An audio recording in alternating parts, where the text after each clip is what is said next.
Banque centrale de Serbie et de France pendant la Première Guerre mondiale. Vers le modèle européen.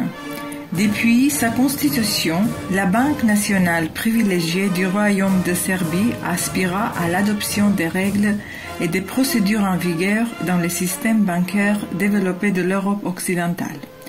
Fondée vers la fin du XIXe siècle, après des luttes épuisantes pour la libération nationale de la Serbie, la Banque centrale serbe tâcha de compenser le manque d'expérience en suivant l'exemple des établissements européens d'émission réputés. La coopération amicale entre la Banque de France et la Banque nationale privilégiée du Royaume de Serbie date depuis les premières années de la fondation de celle-ci et elle se traduit par une assistance à titre consultatif aussi bien au sujet de l'organisation des activités et du personnel de la banque que de la fabrication et de l'émission des billets de banque. Commencement d'une guerre imposée. Après la guerre balkanique, le Royaume de Serbie ne s'attendait pas à être entraîné une nouvelle fois dans une guerre. Pourtant, l'assassinat de l'archiduc érythréen François-Ferdinand d'Autriche le 28 juin 1914 à Sarajevo servit de motif à l'Autriche-Hongrie pour déclarer la guerre à la Serbie le 28 juillet 1914. Bien qu'elle commença comme une guerre d'envergure locale, elle se transforma après quelques jours seulement en un conflit entraînant successivement plusieurs pays suivant le système des alliances. La triple alliance Allemagne, Autriche, Hongrie, Italie et la triple entente France, Russie et Grande-Bretagne. La Banque nationale privilégiée du Royaume de Serbie, en suivant la décision du gouvernement serbe, évacua de la capitale du pays les avoirs de la banque vers la ville de Kruševac et aida avec succès l'État dans l'obtention de nouveaux crédits indispensables pour raison de guerre. Crédit à l'État. Pendant son séjour à Kruševac, la Banque nationale privilégiée du Royaume de Serbie continua à émettre les billets de banque et la monnaie métallique. Outre les billets de banque émis antérieurement, dont la fabrication continua sur besoin à Paris, la Banque centrale serbe émit un nouveau billet de banque dit de guerre, une coupure de 50 dinars payable en argent. Le billet fut imprimé à Paris, à la Banque de France, et en dépit de la guerre, des caisses contenant ces billets furent expédiées à Kruševac par le billet de Thessalonique au début de mars 1915. En tant que pays allié, la France continua à créditer la Serbie pendant la Première Guerre mondiale, de sorte qu'en février 1915, un nouveau arrangement financier fut conclu portant sur un montant de 80 millions de dinars en or.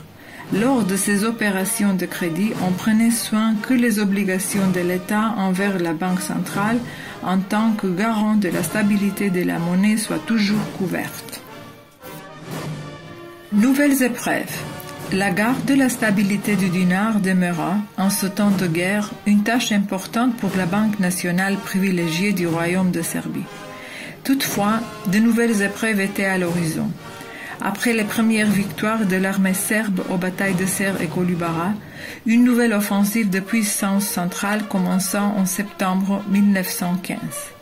Assiégée de toutes parts, malgré une lutte héroïque, l'armée serbe est contrainte à se replier. Comme curiosité particulière, la population qui ne voulait pas rencontrer l'ennemi accompagna son armée.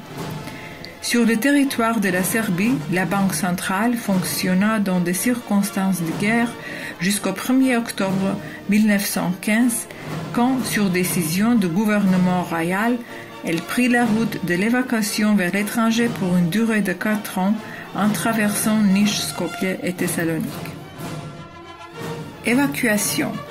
En prenant la route de l'incertitude, la Banque nationale privilégiée du Royaume de Serbie avait un but clair, à savoir sauver le trésor de la banque, alors que l'armée, le gouvernement, le roi et le prince héritier avaient déjà quitté le pays en guerre.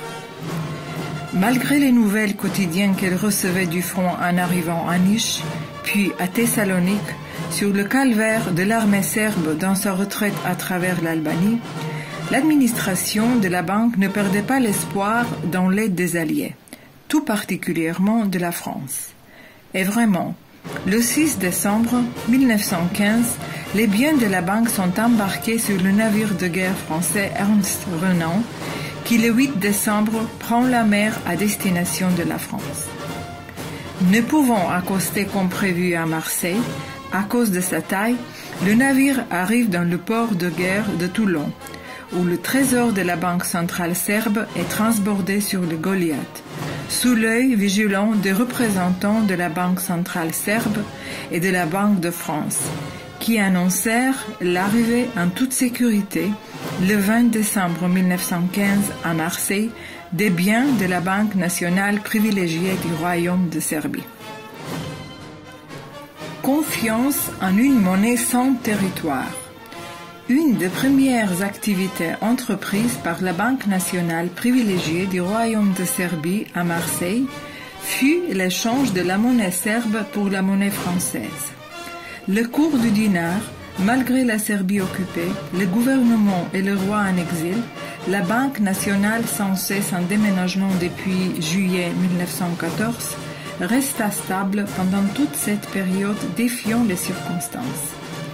Les premiers échanges furent effectués en mars 1916 à raison de 88 francs pour 100 dinars. Ce cours resta en vigueur jusqu'à la fin de la guerre. Le gouvernement serbe et la Banque centrale avaient organisé efficacement ces échanges de dinars en coopération avec la Banque de France qui effectuait ces échanges dans toutes ses succursales. Hormis l'effet financier que ces opérations de change avaient pour un grand nombre de réfugiés serbes en France, la reconnaissance et la confiance accordées à la monnaie serbe, qui avait une couverture en or, revêtaient de loin une plus grande importance. Activité régulière dans des circonstances extraordinaires. L'échange du dinar serbe pour le franc français s'effectua sans entraves en France et dans ses colonies jusqu'à la fin de la Première Guerre mondiale. La France, outre l'aide militaire accordée à la Serbie, prêtait d'autres sortes d'appui à son allié, dont le plus important était la scolarisation des élèves et des étudiants serbes. On estime que vers la mi-mars 1916, environ 3000 élèves et étudiants serbes se trouvaient sur le territoire de la France.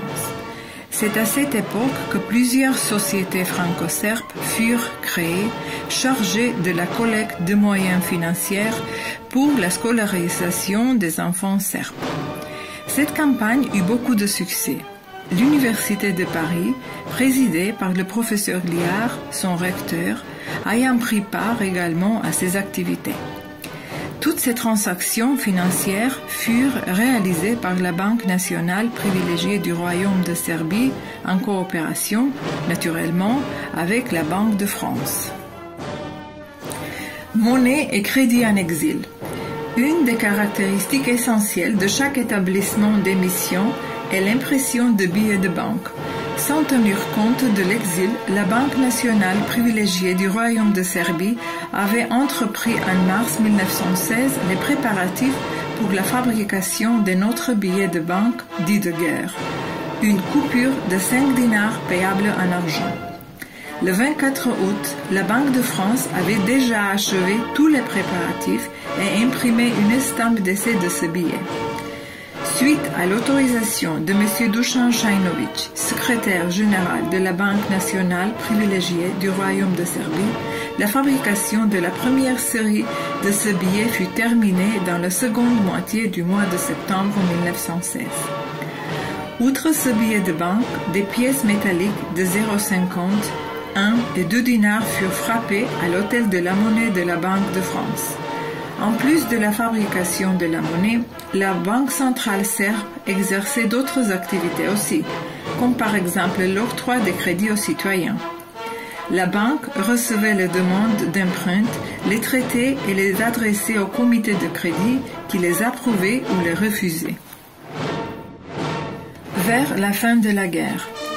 Pendant la période dite marseillaise, la Banque nationale privilégiée du Royaume de Serbie exerça les mêmes activités qu'à Kruševac en temps de guerre, l'octroi de crédit à l'État, les activités de trésorerie ainsi que les affaires de commission pour le compte des autres établissements monétaires serbes. Toutes les mesures que la Banque centrale serbe et le ministère des Finances entreprenaient ensemble, notamment en ce qui concerne la limitation et la couverture réelle de la monnaie en circulation, aboutirent à un paradoxe financier, à savoir la monnaie d'un pays occupé, en l'espèce de Serbie, valait plus que celle d'Autriche-Hongrie, pays occupant la Serbie. En septembre 1918, les armées des Alliés, sous le commandement du général Franchet d'Espéré, brisent à la résistance bulgare et allemande et l'armée serbe se lança irrésistiblement vers la libération de son pays. Retour au pays. Les conditions pour le retour de la Banque nationale privilégiée du Royaume de Serbie à Belgrade, après un exil de plusieurs années, furent créées vers la fin du mois de janvier 1919.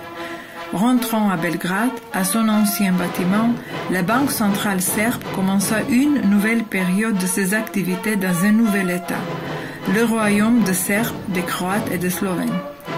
De nouvelles épreuves se présentèrent alors. L'échange de la monnaie austro-hongroise, la création de succursales sur le territoire élargi du nouvel État.